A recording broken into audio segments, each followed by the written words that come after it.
وحده والصلاة والسلام على سيد الرسل وخاتم الأنبياء أعوذ بالله من الشيطان الرجيم بسم الله الرحمن الرحيم أجعلتم سقاية الحاج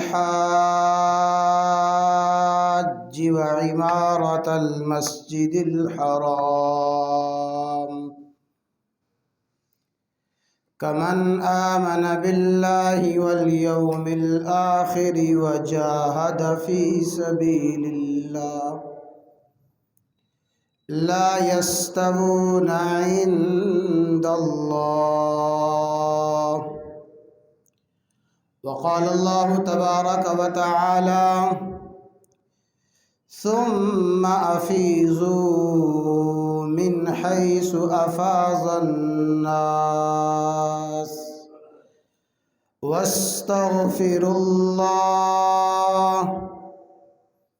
إن الله وملائكته يصلون على النبي يا أيها الذين آمنوا صلوا عليه وسلموا تسليما. دروشی پڑھ رہے ہیں. اللهم صل على محمد وعلى آل محمد كما صليت على إبراهيم وعلى آل إبراهيم إنك حميد مجيد. اللهم بارك على محمد وعلى آل محمد كما باركت على إبراهيم وعلى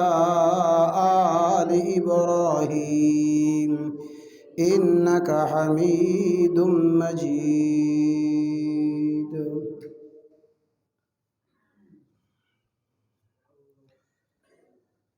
بزرگان محترم، برادران اسلام، قرآن مجید فرقان حمید کی 2 آیات مبارکہ تلاوت کی گئی ہیں. انتہائی مختصر وقت میں ان دونوں آیات کی روشنی میں چند ضروری باتیں عرض کرنے کی کوشش کروں گا. اللہ رب العزت مجھے حق اور سچ کہنے کی، آپ حضرات کو صحیح سننے کی، سمجھنے کی، قبول کرنے کی، پھر اللہ رب العزت ہم سب کو ان باتوں پہ عمل کرنے کی توفیق عطا فرمائے. حضرات گرامی، زمانہ جاہلیت کی اعلیٰ باتوں میں سے اور زمانہ جاہلیت کے حسین نظریات اور زمانہ جاہلیت کے اعلیٰ افکار میں سے ایک حسین نظریہ، ایک حسین سوچ، ایک اعلیٰ سوچ یہ تھی کہ زمانہ جاہلیت کے لوگ بھی بیت اللہ کی خدمت کو اور بیت اللہ کے انتظام اور انصرام کو اور زمانہ جاہلیت کے قبائل بھی زائرین حرم کے احترام کو، بیت اللہ کے حجاج کو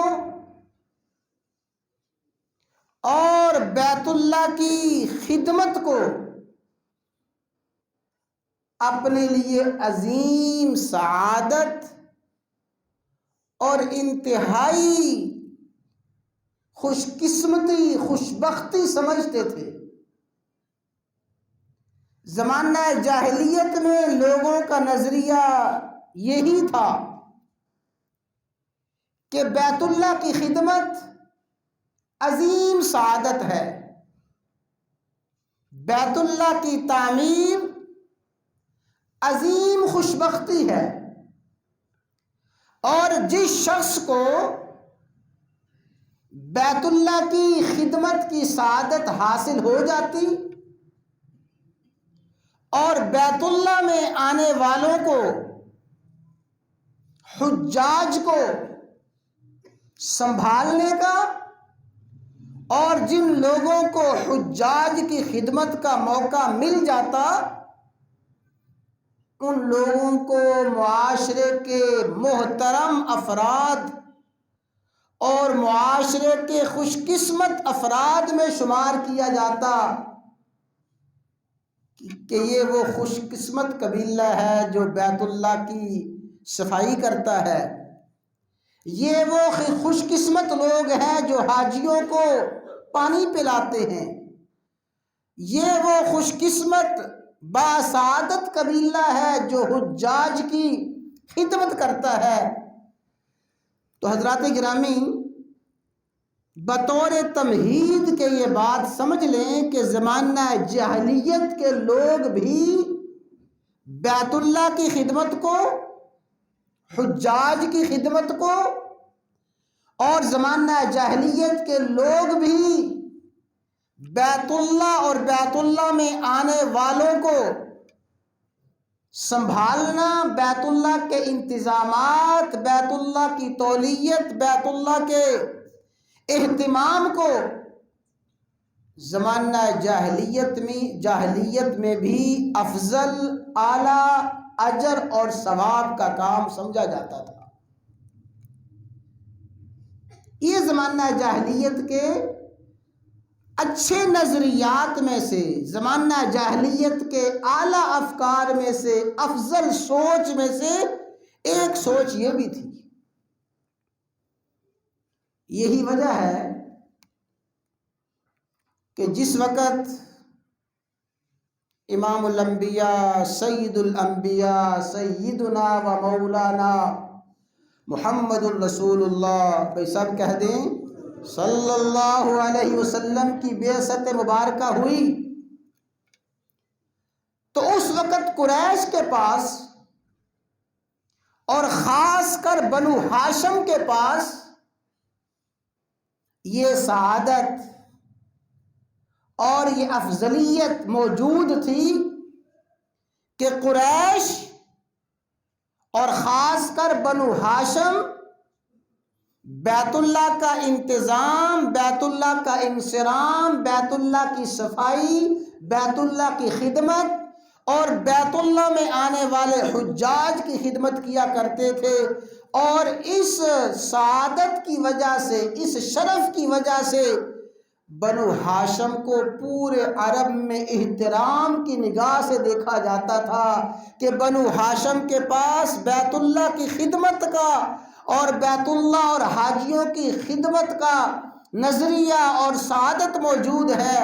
تو بنو ہاشم کے پاس اس وقت بیت اللہ کی خدمت اور بیت اللہ میں آنے والے حجاج کی خدمت یہ بنو ہاشم نے اپنے سپرد کر رکھی تھی، اور بنو ہاشم نے انتظامات سنبھال رکھے تھے۔ لیکن جو بات میں آپ کو سمجھانا چاہتا ہوں اور بڑی دعوت فکر دے کے انشاءاللہ العزیز یہ بات عرض کروں گا کہ قریش کو، بنو ہاشم کو اللہ تعالیٰ نے یہ اعزاز دیا بیت اللہ کی تعمیر کا، مسجد حرام کی تعمیر کا اعزاز قریش کے پاس، اور پھر بیت اللہ کی صفائی، بیت اللہ کی ستھرائی، بیت اللہ کی خدمت، حجاج کی خدمت یہ بنو ہاشم کے پاس تھی۔ لیکن بنو ہاشم نے اس عظیم خدمت، اس عظیم سعادت سے اور اس عظیم منصب سے کئی ناجائز فائدے اٹھانے شروع کر دیے۔ یہ انشاءاللہ العزیز قرآن کریم کی آیات کی روشنی میں نے بات آپ کو سمجھانی ہے کہ بنو ہاشم کو یہ سعادت ملی تو بنو ہاشم نے بیت اللہ کی خدمت کو آڑ بنا کے، حجاج کی خدمت کو آڑ بنا کے بہت سے ناجائز اختیارات، بہت سے ناجائز تصرفات کرنا شروع کر دیے۔ مثلا بنو ہاشم کا سب سے پہلا نظریہ یہ تھا نحنو حمص۔ بنو ہاشم کا اعلان یہ تھا نحنو حمص۔ حمص کا معنی ہوتا ہے برتر، معاشرے میں سب سے اعلیٰ، جسے آج کل کی زبان میں کہتے ہیں وی آئی پی لوگ۔ نحنو حمص، ہم تو وی آئی پی لوگ ہیں، ہم سارے معاشرے میں سب سے اعلیٰ ہیں، پورے معاشرے میں سب سے برتر و بالا ہیں، لہذا ہم بیت اللہ میں اور ہم حرم میں جو چاہیں سو کریں، جیسی ہماری مرضی ویسی ہم عبادت کریں، جیسے ہمارا دل چاہے ویسے بیت اللہ میں ہم جائیں، جب ہمارا دل چاہے بیت اللہ میں داخل ہوں، اور جس کے بارے میں ہمارا دل چاہے اسے بیت اللہ میں داخل ہونے دیں، اور جب جس کے بارے میں ہمارا دل نہ چاہے ہم اس کو بیت اللہ میں داخل نہ ہونے دیں۔ ہم بیت اللہ کے خادم ہیں، ہم بیت اللہ کے متولی ہیں، ہم بیت اللہ کی خدمت کرتے ہیں، حجاج کی خدمت کرتے ہیں، لہٰذا اس بنا پہ نحنو حمص، ہم معاشرے کے وی آئی پی لوگ ہیں، ہم معاشرے میں من مرضی کرنے والے، معاشرے میں اپنے اختیارات اپنی مرضی سے استعمال کرنے والے لوگ ہیں۔ یہ بیت اللہ کی خدمت کو آڑ بنا کے بنو ہاشم نے، قریش نے سب سے پہلا نظریہ قائم کیا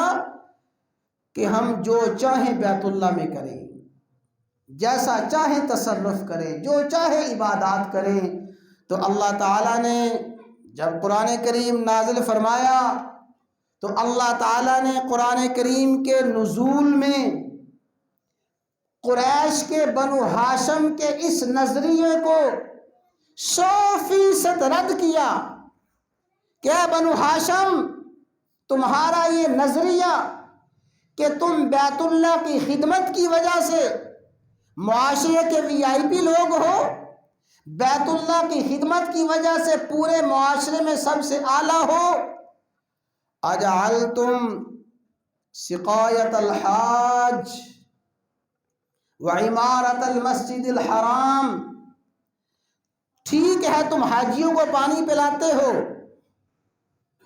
ستو گھول گھول کے حاجیوں کو گرمی کے شدید موسم میں پیش کرتے ہو، یہ تمہاری خدمت قابل قبول ہے۔ عمارت المسجد الحرام، تم نے مسجد حرام کو تعمیر کیا، ٹھیک ہے تعمیر کیا ہے، لیکن سنو، تمہارے یہ افعال، تمہارے یہ اعمال اور تمہاری یہ محنت جد و جہد،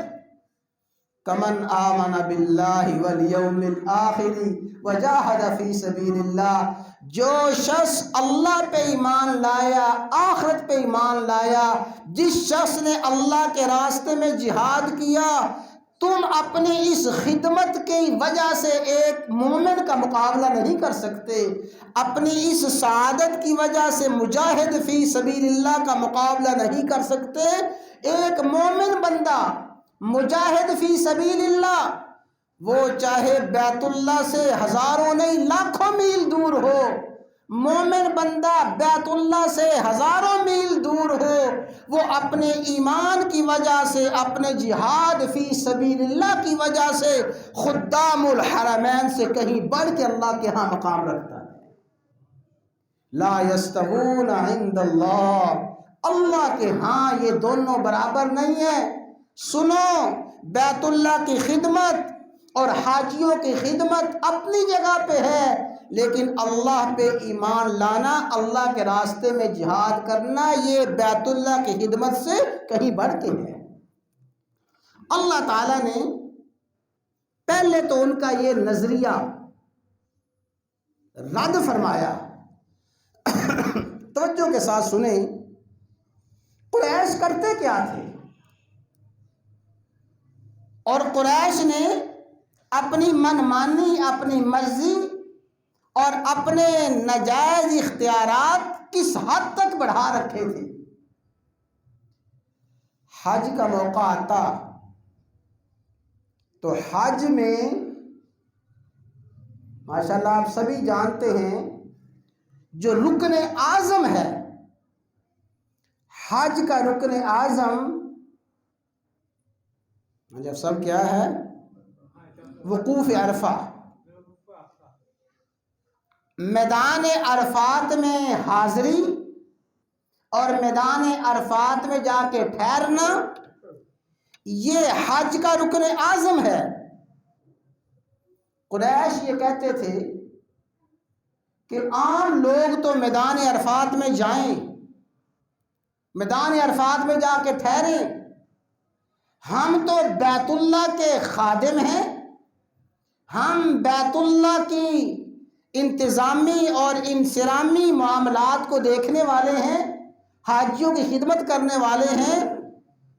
ہمارے لیے عرفات میں جانا کوئی ضروری نہیں ہے، ہم میدان عرفات میں نہیں جائیں گے، بس ہم تو حرم کی حدود ہی میں رہیں گے۔ اس لیے کہ جو میدان عرفات ہے وہ میدان عرفات حدود حرم سے باہر ہے۔ کہتے تھے ہم حرم کے خادم، ہم حرم کے نوکر، خدام الحرمین، لہٰذا ہم تو حرم کو چھوڑ کے عرفات میں نہیں جائیں گے، عام لوگ عرفات میں جائیں، ہم عرفات میں نہیں جائیں گے۔ چنانچہ ایسا ہی ہوتا، جب حج کا موقع آتا، دنیا جہان سے لوگ حج کے لیے بیت اللہ میں آتے، طواف کرتے، طواف کرنے کے بعد جب حج کے ایام شروع ہوتے، پھر حج کے رکن اعظم کی ادائیگی کے لیے میدان عرفات میں جاتے، لیکن قریش میدان عرفات میں نہیں جاتے تھے۔ وہ کہتے تھے یہ ہمارے ذمے نہیں ہے، ہم میدان عرفات میں نہیں جائیں گے، عام لوگ جائیں، ہم عام لوگوں سے ممتاز ہیں، ہم عام لوگوں سے اعلیٰ ہیں، عام لوگوں سے برتر و بالا ہیں۔ اللہ تعالیٰ نے کیا فرمایا؟ ثم افیضوا من حیث افاض الناس، اے قریشیو، جہاں سے لوگ واپس آتے ہیں تم بھی وہیں سے واپس آؤ۔ تم بس مینا سے واپس چلے آتے ہو، مزدلفہ سے واپس چلے آتے ہو، عرفات تک نہیں جاتے؟ نہیں، یہ عرفات تک جانا نہ جانا یہ تمہاری اپنی مرضی نہیں ہے، حج کی ادائیگی اللہ کے حکم کے مطابق ہوگی، تمہارے نظریات کے مطابق حج کی ادائیگی نہیں ہوگی۔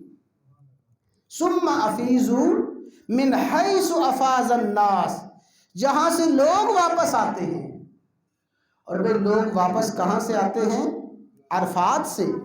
میدان عرفات سے پھر واپس آتے ہیں، پھر مزدلفہ میں آتے ہیں، اور مزدلفہ کے بعد پھر مینا میں آتے ہیں۔ تم میدان عرفات میں کیوں نہیں جاتے؟ جہاں سے لوگ واپس آتے ہیں تم بھی وہیں سے واپس آؤ۔ واستغفر اللہ،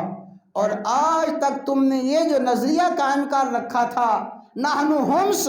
ہم معاشرے کے VIP لوگ ہیں، تم آج تک میدان عرفات میں جاتے نہیں تھے۔ واستغفر اللہ، اپنے اس عمل کی اللہ تعالیٰ کی بارگاہ میں توبہ طلب کرو، معافی مانگو، تم نے جو کیا ہے غلط کیا ہے، اللہ تبارک و تعالیٰ کے ہاں تمہارا یہ عمل کہ تم عرفات میں نہ جاؤ ہرگز قابل قبول نہیں ہے۔ جیسے سارے کے سارے لوگ حج کرتے ہیں ویسے ہی تمہیں بھی حج کرنا پڑے گا۔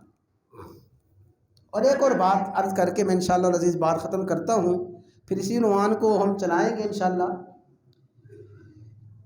اکثر لوگ